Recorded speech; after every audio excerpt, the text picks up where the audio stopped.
Kepada adik-adikku yang ada di luar negeri, yang saat ini lagi bekerja, khususnya yang mendengar acara ini, karena acara ini juga didengar oleh adik-adik kita semua yang ada di Hong Kong, yang ada di Korea, ada di Kuwait, ada di Saudi.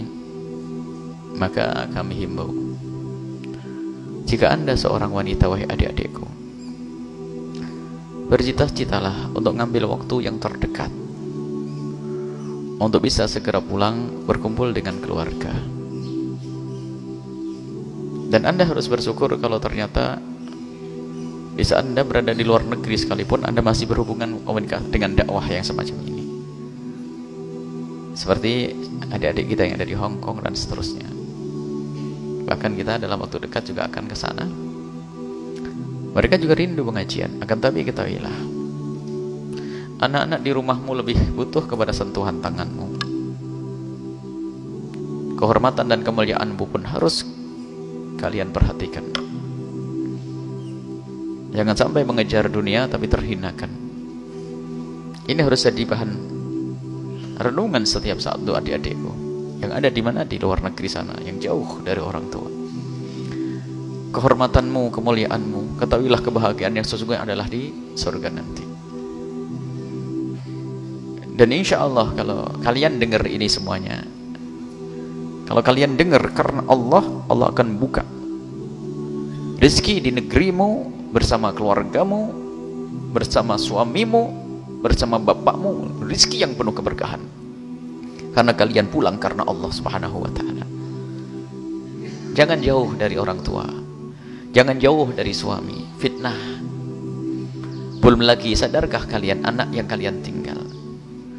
Ada sebuah informasi seorang ibu meninggalkan anaknya, dan memang ibu ini baik, sehingga anaknya di rumah hanya bersama dengan neneknya saja yang sudah sepuh, yang kadang dibentak oleh cucunya pun tidak bisa berbuat apa-apa.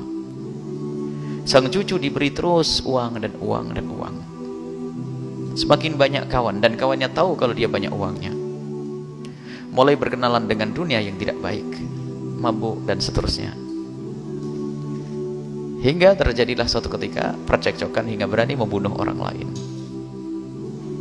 Ibunya ada di mana? Ibunya ada di tempat yang jauh. Bahkan ada seorang anak karena biasa dimanja oleh ibunya dengan pemberian kayak begitu dari luar negeri. Giliran bapaknya, giliran ibunya pulang, kan pengaturan ekonominya kan semakin, kalau dulu kan hanya diberi karena mungkin faktor kangen, faktor sayang, faktor rasa meninggalkan anak, jadi duit diberol-berol begitu saja.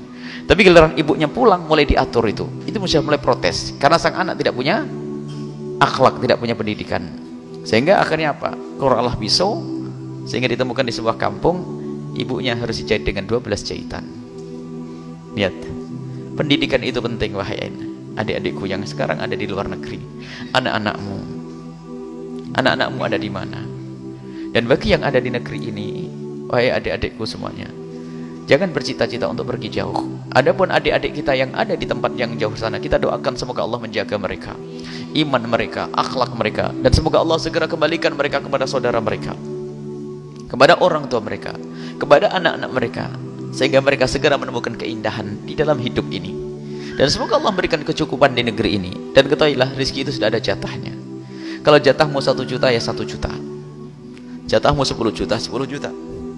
Baik. Kalau tidak ada jatah, biarpun kau ambil di mana, tetap tidak ada jatahnya. Orang menganggap jatahnya semakin banyak di negeri orang. Oh enggak. Kalau jatahmu 1 juta, di negeri orang dapat 10 juta. Jatahnya 1 juta. Tak-taunya bisa berangkat ke luar negeri dapat jatah 10 juta. Naik. Oh enggak naik. Tetap jatahmu 1 juta. Kenapa? Dikirim ke anak pun enggak jadi apa-apa, dipakai untuk mabuk seterusnya. Tetap yang utuh adalah 1 juta. Maka lebihnya itu tetap jadi neraka nanti. Jatahnya jatah sudah. Maka ambillah jatah dengan kemuliaan.